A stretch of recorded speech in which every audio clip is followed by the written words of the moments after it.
Students, मेरा नाम है वैभव। आज हम पढ़ेंगे डी एवं एफ ब्लॉक के तत्व का भाग 20। पिछली कक्षा तक हम 19 भाग पढ़ चुके थे। आज हम 20वें भाग पर दृष्टि डालेंगे और उसे अच्छे से समझेंगे। तो चलिए फिर देर किस बात की है, शुरू करते हैं।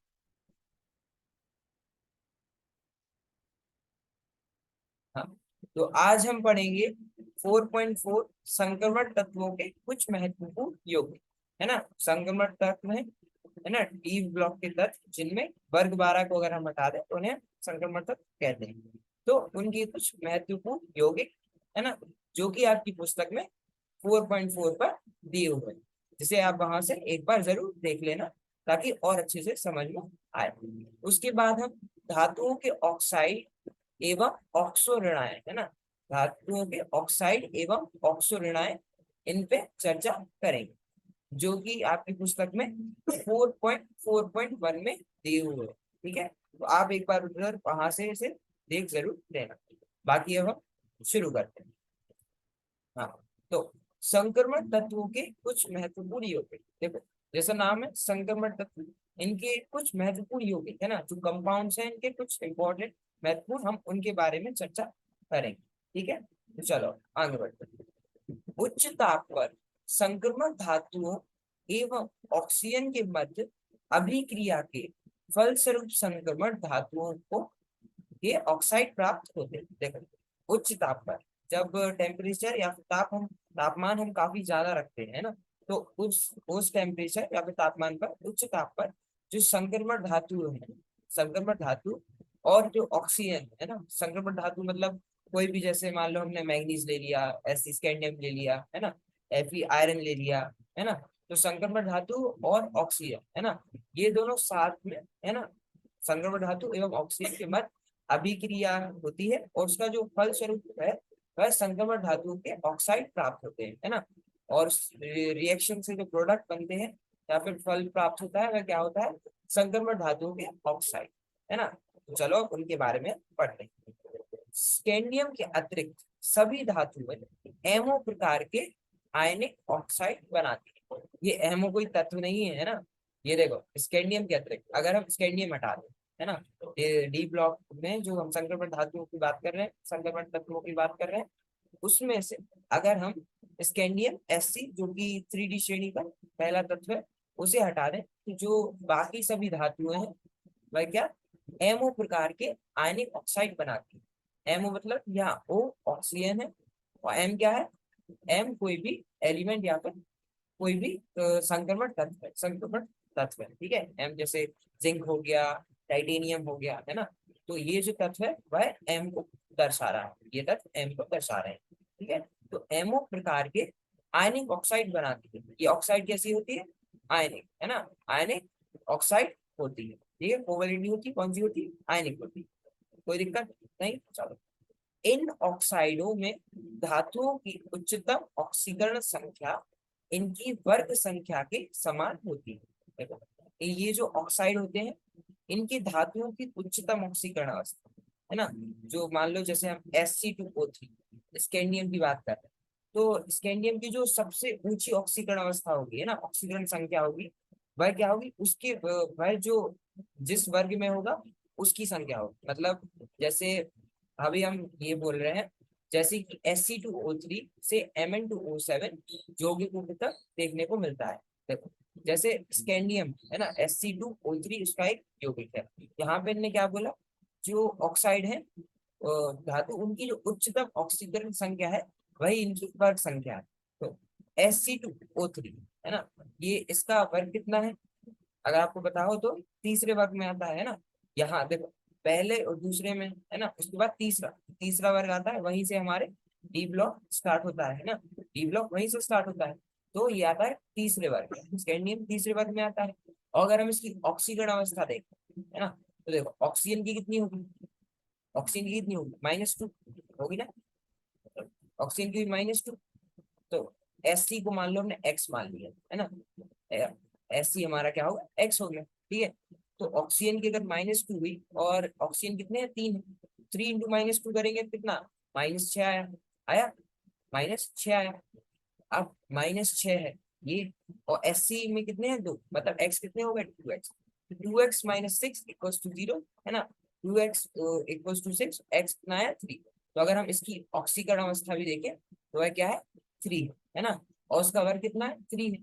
यही ये हम बता रहे हैं कि जो उसकी उच्चतम ऑक्सीकरण संख्या है वह इनकी वर्ग संख्या के समान होती है, इसमें कोई दिक्कत नहीं। जैसे कि Fe2O3 और Mn2O7, ऐसी अगर Mn2O7 देखा तो ऑक्सीजन की -2, तो Mn यहाँ पे +7 में है ना, इसकी ऑक्सीकरण अवस्था क्या है +7 है, +7 है ना, इसमें कोई दिक्कत नहीं। और उसका अगर हम वर्ग देखें तो वह भी 7 है, ठीक है, तब देखने को मिलती है। वर्ग 7 के पश्चात आयरन का Fe2O3 से ऊपर कोई उच्च ऑक्साइड ज्ञात नहीं, है ना, वर्ग 7 के पश्चात ग्रुप 7 के बाद आयरन का जो सबसे उच्च ऑक्साइड ज्ञात है वह क्या है Fe2O3, इससे ऊपर आयरन का कोई भी ऑक्साइड ज्ञात नहीं, ठीक है। ऑक्साइड के अतिरिक्त ऑक्सो धनायन, ऑक्सो जिन्हें हम ऑक्सो कैटायन भी बोलते हैं, ऑक्साइड ऑक्सो धनायन, है ना, जैसे B5 को हम BO2+ लिख सकते हैं, कैसे, B5 मतलब जो वेनेडियम है इसकी ऑक्सीकरण अवस्था क्या है +5। अगर हम यहाँ देखें तो यहाँ भी बी की जो वेनेडियम है इसकी ऑक्सीकरण अवस्था +5 ही है, कैसे, ऑक्सीजन देखें इसकी ऑक्सीकरण अवस्था -2, दो तक मतलब 2 परमाणु है तो -2 इंटू 2 कितना हुआ -4, और ये देखो कि इधर यहाँ प्लस लगा है, मतलब दूसरी साइड +1 होगा, -4 इधर +1 है ना, -4 इधर +1 है, इधर जाएगा 4 और 1 5, है ना, तो वेनेडियम बी है इसकी ऑक्सीकरण अवस्था भी कितना हुआ +5 हुआ, ठीक है। B4 को BO2+ लिख सकते हैं, ऐसे हम जो B4 है इसे भी हम BO2+ लिख सकते हैं कि यहाँ पे भी ऑक्सीजन की ऑक्सीकरण अवस्था -2, है ना, -2 हुआ, और ये कितना है +2 है, मतलब ये -2, और इस साइड इक्वल्स टू इस साइड है +2, -2 इधर से यहाँ आएगा, और +2 है, +2 है +2 क्या हुआ +4, यहाँ पे भी वेनेडियम +4, ऐसे ही हम TiO2+ का वो Ti4 स्थायित्व देते हैं, इसमें कोई दिक्कत नहीं, अच्छे समझ आ गया। चलो आगे बढ़ो, ये हम पढ़ेंगे धातुओं के ऑक्साइड एवं ऑक्सो ऋणायन, ठीक है। अभी हमने क्या पढ़ा, संक्रमण तत्वों के कुछ महत्वपूर्ण यौगिक, उसी का यह एक भाग है ना, वो क्या था 4.4 था, अब हम 4.4.1 पर, मतलब 4.4 का ही एक भाग, है ना, ये क्या है धातुओं के ऑक्साइड एवं ऑक्सो ऋणायन, ठीक है। मैं बार बार कह रहा हूँ, एक बार आप इसे पुस्तक से जरूर पढ़ लेना ताकि और अच्छे से समझ में आए, ठीक है। तो धातुओं की ऑक्सीकरण संख्या में वृद्धि के साथ ऑक्साइडों के आयनिक गुण में कमी आती है। मैंगनीज का ऑक्साइड Mn2O7 सहसंयोजी तथा हरा तैलीय पदार्थ होता है। देखो, धातु की जो ऑक्सीकरण संख्या है उसमें जैसे जैसे वृद्धि आती है वैसे ही जो ऑक्साइड है उनके आयनिक गुण में कमी आती है ना, मतलब धातुओं की ऑक्सीकरण संख्या बढ़ेगी तो जो ऑक्साइडों की आयनिक गुण है वह घट जाएंगे, ठीक है, इतना सही है, मतलब जैसे ही धातुओं की ऑक्सीकरण संख्या बढ़ेगी वैसे ही ऑक्साइडों के आयनिक गुण कम हो जाएंगे, ठीक है। मैंगनीज का ऑक्साइड Mn2O7 सहसंयोजी तथा हरा तैलीय पदार्थ है ना, जैसे कि हम Mn2O7 देखें, है ना, तो यहाँ मैंगनीज का ऑक्सीकरण अवस्था कितना +7, +7 काफी बड़ी ऑक्सीकरण संख्या होती है और ऑक्सीकरण अवस्था काफी ज्यादा है, तो यह क्या है आयनिक नहीं है, यह क्या है सहसंयोजी है, सहसंयोजी मतलब कोवेलेंट है ना, और क्या है हरा तैलीय पदार्थ है। तो जैसे जैसे ऑक्सीकरण अवस्था बढ़ती है वैसे वैसे आयनिक कैरेक्टर आयनिक गुण कम होता जाता है, तो कोई दिक्कत नहीं। चलो, यहाँ तक कि CrO3 तथा B2O5 के गलनांक भी निम्न है। यहाँ तक कि अगर हम CrO3 और B2O5 को देखें, देखो CrO3 में इसकी ऑक्सीकरण अवस्था कितना है, क्या है +6 है ना, इसका Cr का क्या है +6 है, और B2O5 देखें तो यह कितना है, यह +5 है ना, तो इनकी भी ऑक्सीकरण अवस्था ज्यादा है ना, इसलिए इनके गलनांक भी निम्न होते हैं, ठीक है। इन उच्च ऑक्साइडों में अम्लीय स्वभाव की प्रमुखता होती है, तो ये जो उच्च ऑक्साइड है इनमें क्या होती है अम्लीय एसिडिक, है ना, एसिडिक स्वभाव की प्रमुखता होती है, इसमें कोई दिक्कत नहीं, अच्छे समझ में आ गया है ना। चलो फिर आगे बढ़ते हैं। इस प्रकार Mn2O7 से HMnO4 प्राप्त होता है ना। इसी प्रकार Mn2O7 से क्या होता है, HMnO4 प्राप्त होता है ना। और H2CrO4 तथा H2Cr2O7 दोनों ही CrO3 से प्राप्त होते हैं, है ना। जो H2CrO4 है और H2Cr2O7 है, ये दोनों ही कहाँ से, CrO3 से प्राप्त होते हैं। और V2O5 उभयधर्मी होने पर भी मुख्यतः अम्लीय है। देखो V2O5 क्या है, उभयधर्मी मतलब एम्फोटेरिक, मतलब यह जब ये बेस से रिएक्ट करेगा तो अम्लीय रहेगा, और जब मतलब अम्लीय से, है ना, जब एसिड से रिएक्ट करेगा, अभिक्रिया करेगा तो यह क्षार होगा। ठीक है, क्षार की रूप दिखलाएगा, है ना। तो मतलब जो एसिडिक और बेसिक दोनों प्रकार से रहते हैं उन्हें हम एम्फोटेरिक या उभयधर्मी कहते हैं, है ना। V2O5 क्या है, उभयधर्मी है ना। फिर भी वह मुख्यतः अम्लीय है ना, उभयधर्मी है, लेकिन ज्यादातर क्या है, अम्लीय या फिर एसिडिक है। और VO4 3- तथा VO2 प्लस के लवण देता है ना। और ये क्या, VO4 3- तथा VO2 प्लस के लवण या फिर सॉल्ट देता है। ठीक है, कोई दिक्कत नहीं। ऐसे ना एसिड एसिड और जब बेस रिएक्ट करते हैं या फिर अभिक्रिया करते हैं तो उससे लवण या फिर सॉल्ट बनता है। ठीक है, इसमें कोई दिक्कत, मतलब जब अम्लीय और क्षार की आपस में अभिक्रिया करते हैं तो उससे लवण और पानी निकलता है, ये हमने सबसे पहले पढ़ा है ना। तो ये VO4 3- तथा VO2 प्लस के लवण देता है ना। वेनेडियम के ऑक्साइडों में क्षारकीय V2O3 से अल्प क्षारकीय V2O4 और उभयधर्मी V2O5 तक क्रमिक परिवर्तन देखने को मिलता है ना। जो वेनेडियम के ऑक्साइड में जैसे V2O3 है, उसमें अल्प क्षारकीय है ना, और V2O4 और उभयधर्मी V2O5 तक क्रमिक परिवर्तन देखने को मिलता है। ठीक है, क्या लिखना है, क्रमिक परिवर्तन देखने को मिलता है। जो V2O4 है, V2O4 अम्ल में विलय होकर PO2 प्लस लवण बनाता है। जो V2O4 है वह क्या होता है, अम्ल है ना, एसिडिक मीडियम में विलय होकर घुलकर क्या VO2 प्लस लवण बनाता है। ठीक है, V2O4 अम्ल में विलय होकर क्या बनाता है, VO2 प्लस लवण या फिर सॉल्ट बनाता है। इसी प्रकार V2O5 अम्ल तथा क्षारों से अभिक्रिया कर क्रमशः VO4 प्लस तथा VO4 3- देता है। ठीक है, क्या होता है, V2O4 जो है, V2O4 किस में टूट जाएगा, VO2 प्लस लवण बनाएगा क्या, जब वह अम्लीय मात्रा में, है ना। V2O4 अमल से विलय होता है, अमल में विलय होकर, है ना, एसिड में विलय होकर क्या बनाता है, VO2 प्लस लवण बनाता है। इसी प्रकार जो V2O5 है, वेनेडियम पेंटॉक्साइड है ना, जिसे हम V2O5 कहते हैं, ये काफी मतलब ये काफी मतलब काफी मतलब काफी ज्यादा इसके कंपाउंड्स हैं। V2O5 काफी रिएक्शनों में अभिक्रिया में आता है। ठीक है, तो जो V2O5 है अम्ल तथा क्षारों से अभिक्रिया कर क्रमशः क्या बनाता है, VO4 प्लस तथा VO4 3- देता है। क्या बनाता है, VO4 प्लस तथा VO4 3- है ना। पूर्ण रूप से अभिलक्षित CrO क्षारीय है, परंतु Cr2O3 उभयधर्मी है ना।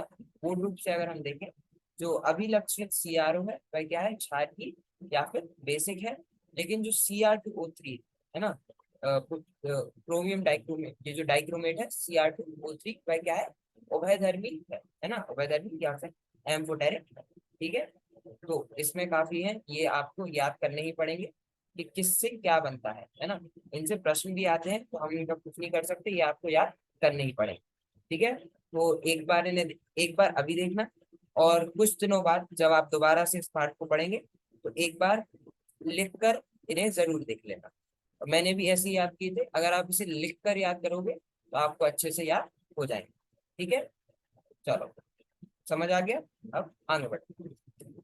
हाँ, अब हम देखेंगे पोटेशियम डाइक्रोमेट K2Cr2, इसके बारे में पढ़ेंगे। जो पोटेशियम डाइक्रोमेट चर्म उद्योग के लिए महत्वपूर्ण रसायन है ना। जो पोटेशियम डाइक्रोमेट है, ये चर्म उद्योग या फिर जो लेदर इंडस्ट्री है हमारी, है ना, उसमें एक काफी महत्वपूर्ण रसायन है ना, जो औद्योगिक रूप से देखे तो ये काफी महत्व का है। इसका उपयोग कई ऐसो यौगिकों को बनाने में ऑक्सीकारक के रूप में किया जाता है ना। इसका उपयोग है कई ऐसो कंपाउंड जो होते हैं, है ना, ऐसो यौगिक, उन्हें बनाने में ऑक्सीकारक के रूप में, है ना, एज एन ऑक्सीकारक के रूप में किया जाता है ना। डाइक्रोमेट को सामान्यतः क्रोमेट से बनाया जाता है। जो डाइक्रोमेट होता है, डाइक्रोमेट अभी आप देखोगे, वो जो है वह सामान्यतः क्रोमेट से बनाया जाता है ना। क्रोमेट से हम डाइक्रोमेट बनाते हैं। क्रोमाइट गैस जैसे FeCr2O4 है, तो जब वायु की उपस्थिति में सोडियम या पोटेशियम कार्बोनेट के साथ संकलित किया जाता है तो क्रोमेट प्राप्त होता है। ठीक है, जो क्रोमाइट है FeCr2O4, इसको जब वायु की उपस्थिति में, है ना, मतलब एयर होनी चाहिए, है ना, वायु की उपस्थिति में सोडियम या पोटेशियम कार्बोनेट, इसे क्या, सोडियम या फिर पोटेशियम कार्बोनेट से इसकी अभिक्रिया कराते हैं या फिर संकलित किया जाता है तो क्रोमेट प्राप्त होता है। ठीक है, क्रोमाइट की सोडियम कार्बोनेट के साथ अभिक्रिया नीचे दी है, ये देखो। हमने जब 4 मॉलिक्यूल्स लिए, मतलब 4 हमने FeCr2O4 लिए, 8 Na2CO3 लिए। अगर आप देखो तो आपको ये याद नहीं करने, ये बैलेंसिंग है जो कि आपको अभी सिखाई जाएगी। ठीक है, अभी आप बस इतना देखो कि इससे क्या कंपाउंड आपके यौगिक बनते हैं। ठीक है, तो जब हम FeCr2O4 का रिएक्ट की अभिक्रिया Na2CO3 से कराते हैं ऑक्सीजन के प्रेजेंस में, मतलब ऑक्सीजन की उपस्थिति में, तो क्या बनता है Na2CrO4। क्या किया, एन, देखो ऐसे याद रखो, ये Na2 हो गया और ये हो गया Cr2O4। तो ये देखो, ये डाइक्रोमेट था, हमें बनाना क्या है, क्रोमेट, है ना। तो डाइक्रोमेट मतलब 2 क्रोमियम, क्रोमेट मतलब 1 क्रोमियम, तो यहाँ से 1 क्रोमियम हट जाएगा। तो हमारा फल में क्या आएगा, Na2CrO4 प्लस आयरन का भी, है ना, कि आयरन यहाँ से हटा है, मतलब ये अगर हम यहाँ ले गए तो आयरन भी आएगा। तो हमारा फल क्या होगा, जब हम FeCr2O4 को Na2CO3 से अभिक्रिया कराएंगे ऑक्सीजन की उपस्थिति में, वह आएगा Na2CrO4। यहाँ डाइक्रोमेट था, डाइक्रोमेट से क्या बना, क्रोमेट बना, है ना। क्या आएगा Na2CrO4 प्लस Fe2O3, है ना, क्या बना Fe2O3, और क्या निकली, ऑक्सीजन गैस भी निकली, है ना। किसकी उपस्थिति में, मतलब कार्बन डाइऑक्साइड गैस निकली, है ना, ऑक्सीजन की उपस्थिति में हुआ था, और निकली क्या, कार्बन डाइऑक्साइड। तो अगर कोई पूछे कि कौन सी गैस निकलती है, तो कौन सी निकलती है, CO2, कार्बन डाइऑक्साइड निकलती है ना। किसकी उपस्थिति में होता है, हवा या फिर ऑक्सीजन की उपस्थिति में होता है। ठीक है, इसमें कोई दिक्कत नहीं, चलो आगे बढ़ो। सोडियम क्रोमेट के पीले विलयन को छानकर उसे सल्फ्यूरिक अम्ल द्वारा अम्लीय बना दिया जाता है ना। जो सोडियम क्रोमेट है, ये जो सोडियम क्रोमेट आया है ना, ये किसके, क्रोमेट के जो पीले कलर का होता है, पीले रंग का होता है, उस पीले विलयन को हम छानते हैं, छानकर उसे सल्फ्यूरिक अम्ल द्वारा अम्लीय बना दिया जाता है ना।